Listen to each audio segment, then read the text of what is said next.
నమస్కారం. ఈటీవీ న్యూస్కు స్వాగతం. ముఖ్యాంశాలు. మధ్యప్రాచ్యంలో హోరాహోరీగా సాగుతున్న యుద్ధం. ఉదయం నుంచే ఇరాన్పై ఇజ్రాయెల్, అమెరికా దాడులు. టెహ్రాన్లో బాంబుల మోత. ఏమాత్రం తగ్గని ఇరాన్. ఇజ్రాయెల్ గల్ఫ్లోని అమెరికా స్థావరాలపై దాడులు. చమురు నిల్వ కేంద్రాలపై డ్రోన్ల ప్రయోగం.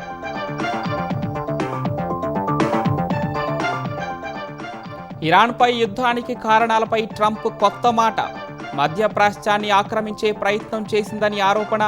కొట్టిపారేసిన టెహ్రాన్. దేశంలో ఇంధన సరఫరాకు అంతరాయం లేకుండా కేంద్రం చర్యలు. చమురు సంస్థలపై అత్యవసర వస్తువుల చట్టం ప్రయోగం.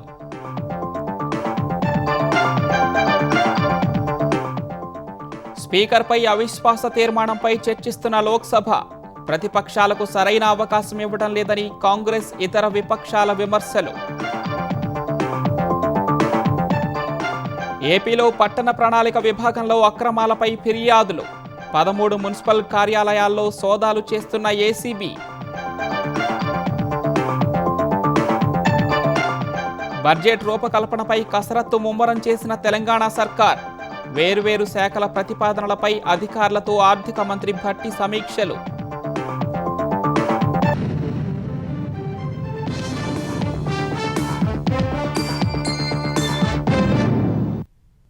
మధ్యప్రాచ్యంలో 11వ రోజు యుద్ధం హోరాహోరీగా సాగుతోంది. అమెరికా, ఇజ్రాయెల్ కలిసి ఇరాన్పై తెల్లవారుజాము నుంచే విరుచుకుపడ్డాయి. Bomb పేలుళ్లతో Tehran దద్దరిల్లింది. ఇరాన్కు అనుకూల హెజ్బుల్లా పైన, ఇరాక్లోని ఇరాన్ అనుకూల మిలీషియా పైన ఇజ్రాయెల్ వైమానిక దాడులు కొనసాగిస్తోంది. అమెరికా, ఇజ్రాయెల్ కలిసి ఇరాన్పై దాడులు కొనసాగిస్తున్నాయి. ఈ తెల్లవారుజామున టెహ్రాన్లో వరుస పేలుళ్లు సంభవించాయి. ఆకాశంలో క్షిపణులు దూసుకుపోవటం, గాలిలోనే అవి పేలిపోవడాన్ని చైనా మీడియా గ్రూప్ చిత్రీకరించిన దృశ్యాలు ధృవీకరించాయి. ఇరాన్లోని సీఎంజీ ప్రతినిధి ప్రకారం టెహ్రాన్ పరిసర ప్రాంతాలపై అమెరికా, ఇజ్రాయెల్ ఉమ్మడి దాడులు కొనసాగుతున్నాయి. అమెరికా, ఇజ్రాయెల్ దాడి చేసిన తూర్పు టెహ్రాన్లోని చమురు నిల్వ కేంద్రం ఇంకా మండుతూనే ఉంది. అక్కడి నుండి దట్టమైన పొగ వెలువడుతోంది. పశ్చిమ ఇరాన్లోని అరక్ నగరంలో ఒక నివాస భవనంపై అమెరికా, ఇజ్రాయెల్ జరిపిన వైమానిక దాడిలో 5గురు మరణించగా పలువురు గాయపడినట్లు ఇరాన్ వార్తా సంస్థ ఐఎస్ఎన్ఏ నివేదించింది. ఇరాన్ రాజధాని టెహ్రాన్లోని అణు ప్రయోగశాలలపై నిన్న రాత్రి ఇజ్రాయెల్ దాడులు చేసినట్లు అధికార వర్గాలను ఉటంకిస్తూ ఇజ్రాయెల్ ఛానల్ 12 పేర్కొంది. లెబనాన్పై ఇజ్రాయెల్ సైన్యం దాడులు కొనసాగిస్తోంది. దక్షిణ లెబనాన్లోని లితానీ నది సమీపంలో దాడులు చేస్తామని హెచ్చరిక జారీ చేసింది. ఈ నేపథ్యంలో అక్కడి ప్రజలు హుటాహుటిన ఖాళీ చేసి వెళ్లిపోతున్నారు. హెజ్బుల్లాకు నిధులు సమకూర్చే అల్-ఖద్ అల్-హసన్ అనే ఆర్థిక సంస్థకు చెందిన సుమారు 30 ప్రాంతాలను గత వారం లక్ష్యంగా చేసుకున్నట్లు ఇజ్రాయెల్ సైన్యం తెలిపింది. ఆయుధాల కొనుగోలు, పోరాడుతున్న వారికి చెల్లింపుల కోసం హెజ్బుల్లా ఈ సంస్థను వాడుకుంటోందని ఇజ్రాయెల్ ఆరోపిస్తోంది. లెబనాన్లో ఇజ్రాయెల్ సైనిక చర్య, హెజ్బుల్లా ప్రతిదాడుల నేపథ్యంలో బీరుట్లోని అమెరికా రాయబార కార్యాలయం తమ పౌరులను షెల్టర్లలో సురక్షితంగా ఉండాలని హెచ్చరించింది. ఆహారం, నీరు, మందులను నిల్వ ఉంచుకోవాలని సూచించింది. లెబనాన్పై జరుగుతున్న దాడుల వల్ల 5 లక్షల మంది నిరాశ్రయులు కాగా 486 మంది మరణించినట్లు సమాచారం. ఈ తెల్లవారుజామున ఇరాక్లోని కిర్కుక్ నగరంలో పాపులర్ మొబిలైజేషన్ ఫోర్సెస్కు చెందిన 40వ బ్రిగేడ్ లక్ష్యంగా వైమానిక దాడి జరిగింది. దాడిలో 5గురు తీవ్రవాదులు మరణించగా మరో 4గురు గాయపడ్డారు. మధ్యప్రాచ్యంలో ఇజ్రాయెల్, అమెరికా పొరుగున ఉన్న గల్ఫ్ దేశాలపై ఇరాన్ భారీ సంఖ్యలో విరుచుకుపడుతోంది. ఇజ్రాయెల్పై దాడులు కొనసాగిస్తూనే సౌదీ, కువైట్, బహ్రెయిన్లలో చమురు నిల్వలు ఎక్కువగా ఉండే ప్రాంతాలపై డ్రోన్లను ప్రయోగిస్తోంది. ఇరాన్ దాడుల్లో బహ్రెయిన్లో మహిళ మృతి చెందినట్లు అధికార వర్గాలు తెలిపాయి.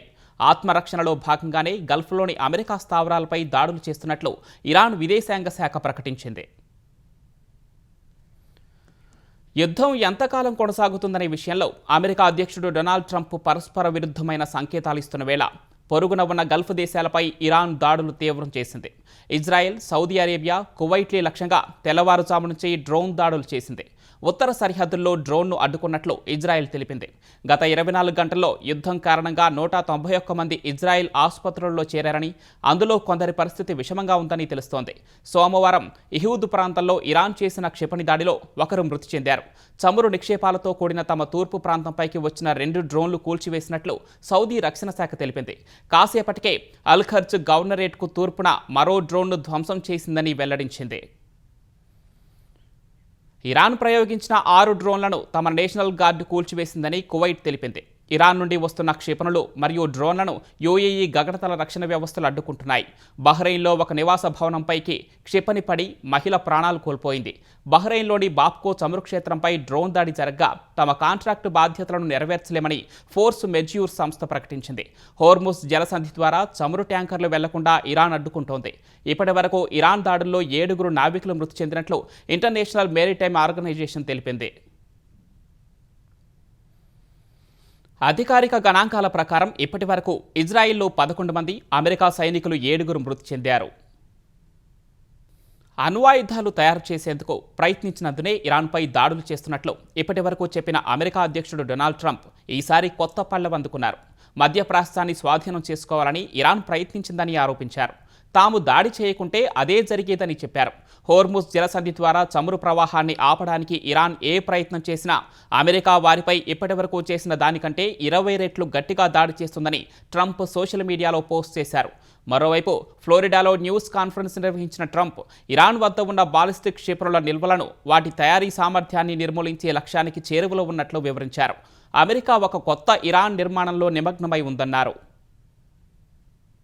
And we're protecting the world from what these lunatics are trying to do. Iran's a very powerful country. They were going to take over the Middle East.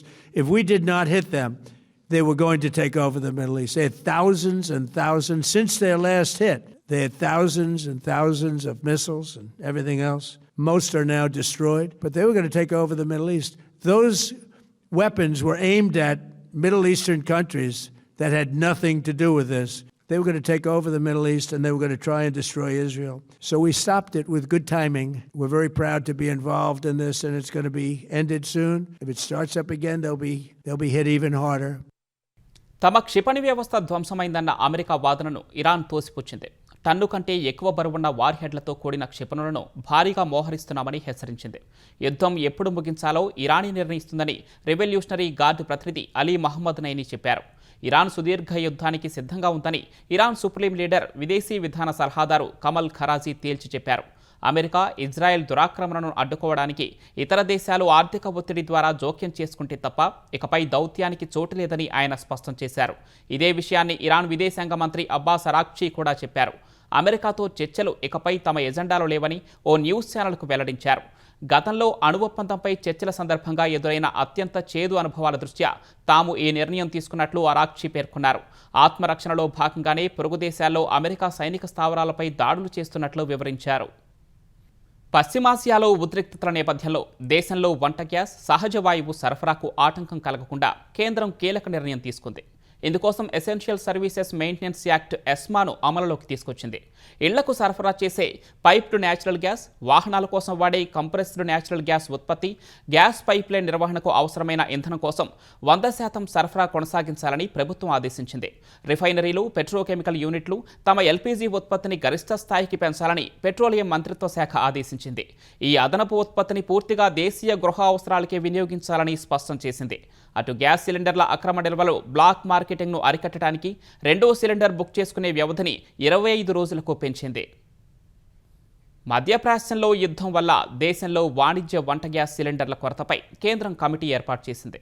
ప్రస్తుతం ప్రభుత్వం గృహ అవసరాలకు వాడే వంట గ్యాస్ సరఫరాకే అధిక ప్రాధాన్యతనిస్తోంది.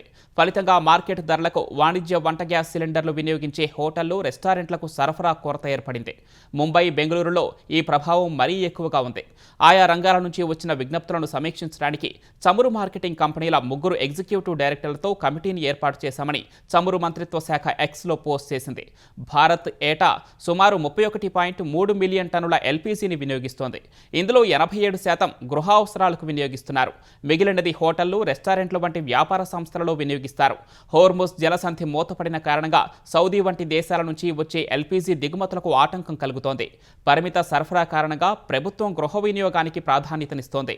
వాణిజ్య సిలిండర్ల కొరత ఇలాగే కొనసాగితే హోటళ్లు మూతపడే పరిస్థితి వస్తుందని India hotels and restaurant association అధ్యక్షుడు విజయ్ శెట్టి చెప్పారు.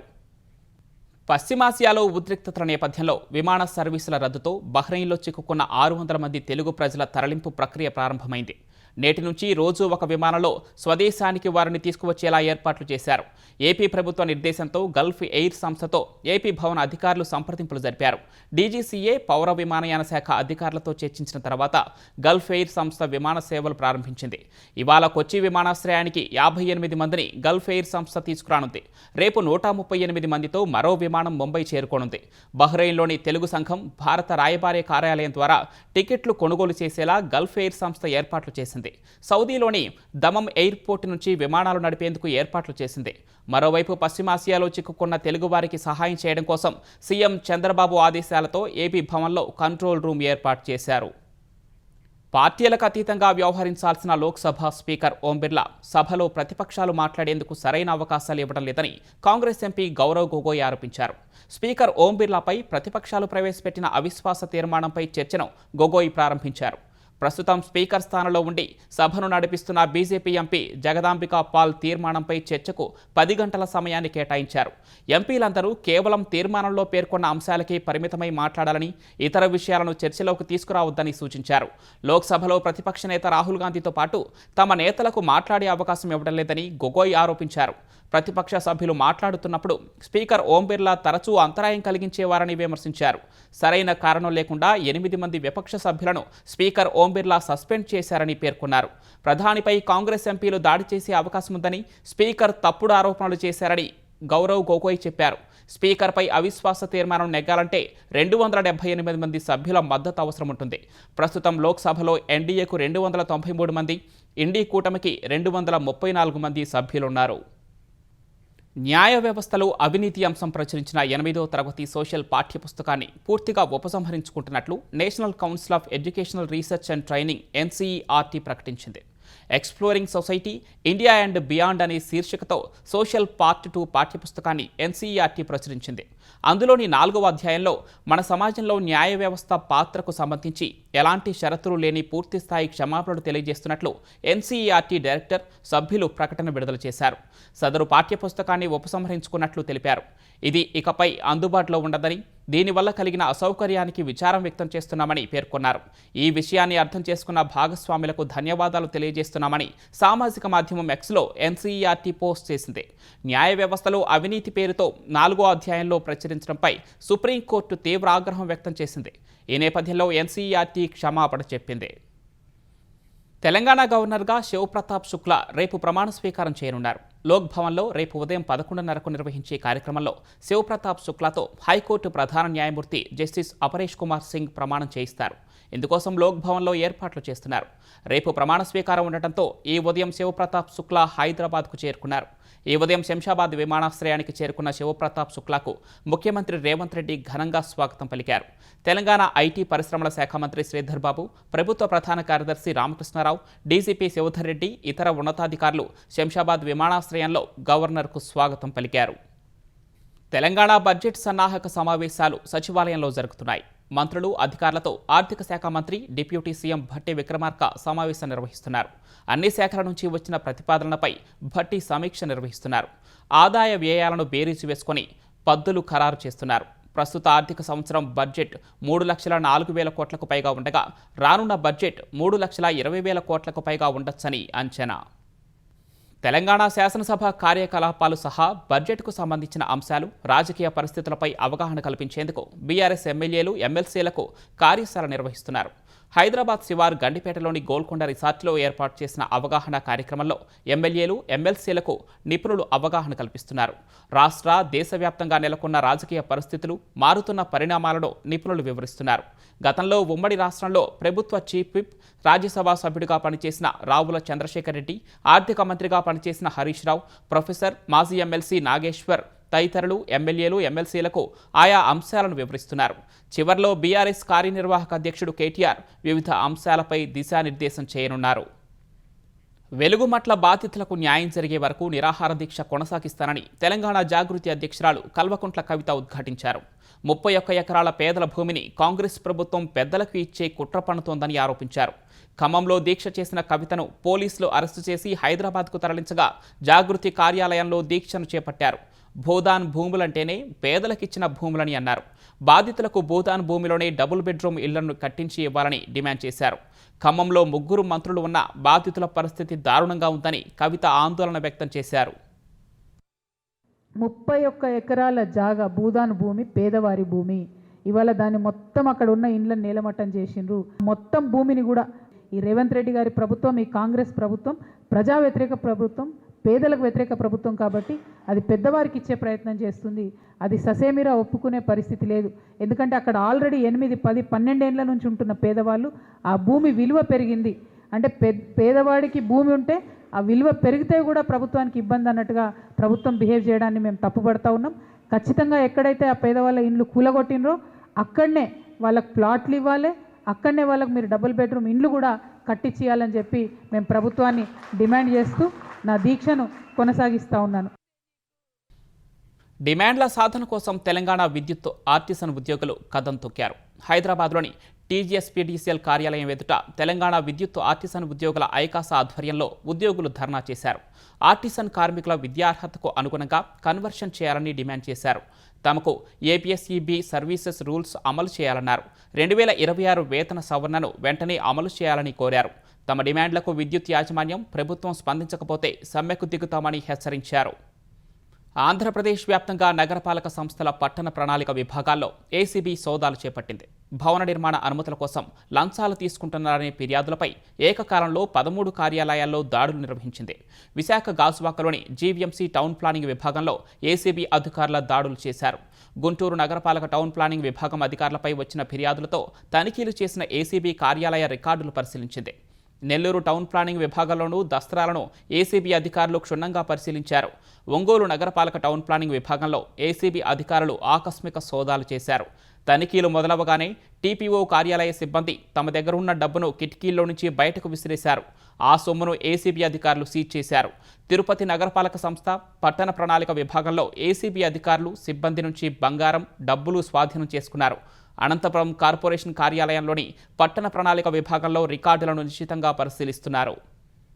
పోలవరం సహా రాయలసీమ, ఉత్తరాంధ్ర ప్రాజెక్టులను ఒక క్రమ పద్ధతిలో పూర్తి చేసేలా యాక్షన్ ప్లాన్ సిద్ధం చేసినట్లు ఆంధ్రప్రదేశ్ జలవనరుల శాఖ మంత్రి నిమ్మల రామానాయుడు చెప్పారు. పోలవరం ప్రాజెక్టును సందర్శించిన మంత్రి ప్రాజెక్టులోని పనుల పురోగతిపై అధికారులతో సమీక్ష నిర్వహించారు. అనంతరం అధికారులతో కలిసి ప్రాజెక్టు పనులను క్షేత్రస్థాయిలో పరిశీలించిన మంత్రి ప్రధాన డ్యాం, ఎర్త్కమ్ రాక్ఫిల్ డ్యాం పనుల పురోగతిపై కాంట్రాక్టర్ల నుంచి వివరాలను అడిగి తెలుసుకున్నారు. గ్యాప్ 1 ప్రాంతాన్ని పరిశీలించి పనులు జరుగుతున్న తీరుపై మంత్రి ఆరా తీశారు. నీటిపారుదల రంగానికి పెద్దపీట వేసి ప్రాజెక్టులను సకాలంలో పూర్తి చేసేందుకు కూటమి ప్రభుత్వం నిబద్ధతతో పనిచేస్తోందన్నారు. ప్రాజెక్టుల నిర్మాణాలు, నాణ్యత విషయంలో ఎక్కడా రాజీ పడకూడదని సీఎం చంద్రబాబు ఆదేశించినట్లు చెప్పారు. పోలవరం ప్రాజెక్టు ఏపీ దిశను మార్చేస్తుందని మంత్రి విశ్వాసం వ్యక్తం చేశారు. ఖచ్చితంగా రేపు రాబోయేటువంటి 2027వ సంవత్సరం ఆంధ్రప్రదేశ్ రాష్ట్ర తెలుగు జాతిలో ఒక సువర్ణాధ్యాయం సృష్టించేటువంటి సంవత్సరం. ఈ యొక్క పోలవరం అనేటువంటి కళ రేపు 2027లో నెరవేరబోతోంది. రేపు 2027లో పూర్తయ్యేటువంటి ఈ మహాయజ్ఞంకి ఈవేళ కూటమి ప్రభుత్వంలో ఉన్నటువంటి నేతలు కానీ, అధికారులు కానీ అందరూ కూడా అహర్నిశలు శ్రమించి అంకిత భావంతో ఈ పోలవరం ప్రాజెక్టుని పూర్తి చేయడానికి మేమందరం కూడా ప్రయత్నం చేస్తూ ఉన్నాం. ఆంధ్రప్రదేశ్లో ఎండ తీవ్రత, వడగాల్పుల సంసిద్ధతపై హోంశాఖ, విపత్తుల నిర్వహణ శాఖ మంత్రి వంగలపూడి అనిత సమీక్షించారు. జిల్లా కలెక్టర్లతో పాటు సంబంధిత అధికారులతో సమావేశమైన హోంమంత్రి హీట్ వేవ్ యాక్షన్ ప్లాన్ 2026ను ఆవిష్కరించారు. ఈ ప్రణాళికతో అధికారులంతా పనిచేయాలని మంత్రి చెప్పారు. సెంట్రల్ ఆంధ్ర, రాయలసీమ ప్రాంతాల్లో సాధారణం కంటే ఎక్కువ ఉష్ణోగ్రతలు నమోదయ్యే అవకాశం ఉందని అధికారులు మంత్రికి వివరించగా అప్రమత్తంగా పనిచేయాలని సూచించారు. వడగాల్పులు ఎక్కువగా వీచే అవకాశం ఉండటంతో వడదెబ్బ కారణంగా ప్రాణనష్టం లేకుండా చూడాలని ఆదేశించారు. వడదెబ్బ బారిన పడే వారికి చికిత్స కోసం బెడ్స్, మందులు, అంబులెన్స్లను ముందుగానే సిద్ధంగా ఉంచాలన్నారు. ఎండ తీవ్రత జాగ్రత్తలపై విస్తృతంగా ప్రచారం చేయాలని సూచించారు. విద్యుత్తుకు అంతరాయం కలగకుండా చర్యలు చేపట్టాలని మంత్రి ఆదేశించారు. వృద్ధులు, పిల్లలు, బహిరంగ ప్రాంతాల్లో పనిచేసే కార్మికులపై ప్రత్యేక దృష్టి సారించాలన్నారు. నిరంతరాయంగా తాగునీటి సరఫరా ఉండేలా చర్యలు తీసుకోవాలని, తాత్కాలిక చలువ కేంద్రాలను ఏర్పాటు చేయాలని హోంమంత్రి ఆదేశించారు. పేదల సాధికారతకు కూటమి ప్రభుత్వం తెచ్చిన P4 కార్యక్రమానికి నెల్లూరు జిల్లా బోగోలుకు చెందిన అమరా చారిటబుల్ ట్రస్ట్ చేయూతనిచ్చేందుకు ముందుకు వచ్చింది. ఉండవల్లి నివాసంలో ఏపీ ఐటీ శాఖ మంత్రి నారా లోకేష్ను కలిసిన trust managing trustee Bachchu Krishnakumar దంపతులు ఆర్థిక సాయంపై ప్రకటన చేశారు. బోగోలు మండలంలోని ప్రభుత్వ పాఠశాలలు, జూనియర్ కాలేజీల్లో విద్యా మౌలిక సదుపాయాల అభివృద్ధికి 5 కోట్ల రూపాయల సాయం ప్రకటించారు. త్వరలో చేపట్టనున్న ఆయా అభివృద్ధి పనుల శంకుస్థాపనకు రావాలని మంత్రిని ఆహ్వానించారు. P4 కార్యక్రమంలో భాగంగా మనబడి మన భవిష్యత్తు కింద బోగోలు మండలంలోని పలు ప్రభుత్వ విద్యా సంస్థల్లో మౌలిక వసతులను మెరుగుపరచనున్నారు. మనబడి మన భవిష్యత్తు కార్యక్రమం కింద ప్రభుత్వ పాఠశాలల అభివృద్ధిలో ప్రవాస భారతీయులు, పూర్వ విద్యార్థులను భాగస్వాములను చేసేందుకు కూటమి ప్రభుత్వం కృషి చేస్తోంది. త్వరలోనే మనబడి మన భవిష్యత్తు వెబ్సైట్ ప్రారంభించనున్నట్లు ఏపీ సర్కార్ తెలిపింది. T20 ప్రపంచ కప్ గెలిచిన భారత క్రికెట్ జట్టుకు భారత క్రికెట్ నియంత్రణ మండలి BCCI భారీ నజరానా ప్రకటించింది. వరుసగా రెండోసారి T20 ప్రపంచ కప్ను భారత్ నిలుపుకోగా ఆ జట్టు సభ్యులకు 131 కోట్ల రూపాయల నగదు పురస్కారాన్ని BCCI ప్రకటించింది. ఈ మొత్తాన్ని 15 మంది ఆటగాళ్లు, కోచింగ్ స్టాఫ్, ఇతర సపోర్ట్ స్టాఫ్ మధ్య పంచుతారు. ఇందులో సింహభాగం ఆటగాళ్లకే దక్కుతుందని BCCI వర్గాలు తెలిపాయి. సపోర్ట్ స్టాఫ్కు వారి వారి హోదా ఆధారంగా వాటాలను నిర్ణయిస్తారని ఆ వర్గాలు వివరించాయి. 2024లో T20 ప్రపంచ కప్ గెలిచిన రోహిత్ శర్మ నాయకత్వంలో జట్టుకు 125 కోట్ల రూపాయల నజరానా ఇచ్చిన BCCI ఇప్పుడు 6 కోట్లు పెంచింది. ఈ నెల 8న అహ్మదాబాద్లో జరిగిన T20 క్రికెట్ టోర్నీలో న్యూజిలాండ్పై భారత జట్టు 96 పరుగుల తేడాతో జయభేరి మోగించింది. అరుణాచల్ ప్రదేశ్లోని అడవుల్లో చెలరేగిన కార్చిచ్ను అదుపు చేసేందుకు భారత వైమానిక దళం IAF ప్రయత్నాలు కొనసాగిస్తోంది. అరుణాచల్ ప్రదేశ్లోని పాసిఘాట్ పరిధిలో ఉన్న మెబో, సిగార్ ప్రాంతాల్లో అడవులను భారీ కార్చిచ్చు దహించి వేస్తోంది. విస్తరిస్తున్న మంటలను ఆర్పేందుకు భారత వైమానిక దళం తన Mi-17V5 హెలికాప్టర్ను రంగంలోకి దించింది. సమీపంలోని రిజర్వాయర్ నుంచి నీటిని తీసుకువెళ్లి అత్యంత వేగంగా అగ్ని కీలలను అదుపు చేసేందుకు యత్నిస్తోంది. ఇప్పటివరకు సుమారు 66,000 లీటర్ల నీటిని మంటలపై పోసినట్లు వైమానిక దళం తెలిపింది. తద్వారా సమీపంలోని నివాస ప్రాంతాలకు ఎటువంటి నష్టం కలగకుండా రక్షిస్తున్నట్లు ట్వీట్ చేసింది. పాసిఘాట్ అడవుల్లో శనివారం మంటలు చెలరేగటంతో అరుణాచల్ ప్రదేశ్ అధికార యంత్రాంగం, సైన్యం హుటాహుటిన చర్యలు చేపట్టాయి. జ్వాలలను అదుపు చేసేందుకు ప్రయత్నిస్తూనే ఉన్నాయి. ఎత్తైన పర్వత ప్రాంతాల్లో కార్చిచ్చు కారణంగా సహాయ చర్యలకు సమయం ఎక్కువగా పడుతోంది. ఈ నేపథ్యంలో వాయుసేన హెలికాప్టర్లను రంగంలోకి దించింది. హిమాచల్ ప్రదేశ్లో అసాధారణంగా పెరిగిన ఉష్ణోగ్రతలు పర్యాటకులను విస్మయానికి గురిచేస్తున్నాయి. సాధారణంగా చల్లటి ప్రదేశమైన సిమ్లాలో పగటి ఉష్ణోగ్రతలు ఒక్కసారిగా పెరిగాయి. ఈ కారణంగా హిమాచల్ ప్రదేశ్కు వస్తున్న పర్యాటకులు వేడి నుంచి ఉపశమనం కోసం శీతల పానీయాలు, ఐస్ క్రీంలు తీసుకుంటున్నారు. శీతాకాలపు చలిని ఆస్వాదించాలని వస్తే వేడి తీవ్ర నిరాశను మిగిల్చిందని కొందరు చెబుతున్నారు. హిమాచల్ ప్రదేశ్లో మంగళవారం వడగాల్పులు వీచే అవకాశం ఉందని వాతావరణ విభాగం ఎల్లో అలర్ట్ జారీ చేసింది. పగటి ఉష్ణోగ్రతలు సాధారణం కంటే 8 నుంచి 10 డిగ్రీలు ఎక్కువగా నమోదయ్యే అవకాశం ఉందని అంచనా వేసింది. ఉత్తరాది రాష్ట్రాల్లో ఉష్ణోగ్రతలు సాధారణం కంటే ఎక్కువగా ఉన్నాయి. అటు ఈ వారంలోనే హిమాచల్ ప్రదేశ్, జమ్మూ కాశ్మీర్లలో వర్షాలు కురిసే అవకాశం ఉందని IMD తెలిపింది. చెర్లపల్లి, కామాఖ్య మధ్య కొత్త అమృత భారత్ ఎక్స్ప్రెస్ రైలు అందుబాటులోకి రానుంది. అసోం రాష్ట్రంలోని ప్రసిద్ధ పుణ్యక్షేత్రం కామాఖ్యకు వెళ్లే స్లీపర్, జనరల్ సెకండ్ క్లాస్ కోచ్లతో చెర్లపల్లి నుంచి నడిచే ఈ రైలును ఈ నెల 13న ప్రారంభమవుతుందని దక్షిణ మధ్య రైల్వే తెలిపింది. ఈ రైలు సర్వీస్తో ఉత్తర, తూర్పు భారత్కు వెళ్లే దూర ప్రాంత ప్రయాణికులకు సురక్షిత, సౌకర్యవంతమైన, తక్కువ ఖర్చుతో కూడిన ప్రయాణ సౌకర్యం లభిస్తుందని వెల్లడించింది. ఆంధ్రప్రదేశ్, తెలంగాణ రాష్ట్రాల్లో ప్రయాణించే ఈ రైలు Srikakulam road, Vizianagaram junction, Pendurthi, Duvvada, Samarlakota junction, Tanuku, Rajahmundry, Bhimavaram town, Gudivada, Vijayawada, Guntur, Nalgonda స్టేషన్లలో ఆగుతుందని దక్షిణ మధ్య రైల్వే తెలిపింది. ముఖ్యాంశాలు మరొకసారి. మధ్యప్రాచ్యంలో హోరాహోరీగా సాగుతున్న యుద్ధం. ఉదయం నుంచే ఇరాన్పై ఇజ్రాయెల్, అమెరికా దాడులు. టెహ్రాన్లో బాంబుల మోత. ఏమాత్రం తగ్గని ఇరాన్. ఇజ్రాయెల్ గల్ఫ్లోని అమెరికా స్థావరాలపై దాడులు. చమురు నిల్వ కేంద్రాలపై డ్రోన్ల ప్రయోగం.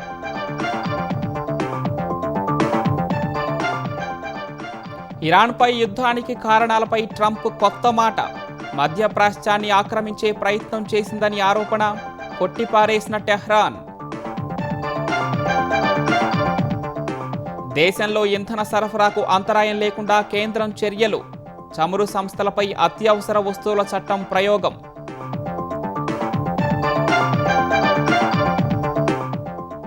స్పీకర్పై అవిశ్వాస తీర్మానంపై చర్చిస్తున్న లోక్సభ. ప్రతిపక్షాలకు సరైన అవకాశం ఇవ్వడం లేదని కాంగ్రెస్ ఇతర విపక్షాల విమర్శలు. ఏపీలో పట్టణ ప్రణాళిక విభాగంలో అక్రమాలపై ఫిర్యాదులు. 13 మున్సిపల్ కార్యాలయాల్లో సోదాలు చేస్తున్న ఏసీబీ. బడ్జెట్ రూపకల్పనపై కసరత్తు ముమ్మరం చేసిన తెలంగాణ సర్కార్. వేర్వేరు శాఖల ప్రతిపాదనలపై అధికారులతో ఆర్థిక మంత్రి భట్టి సమీక్షలు.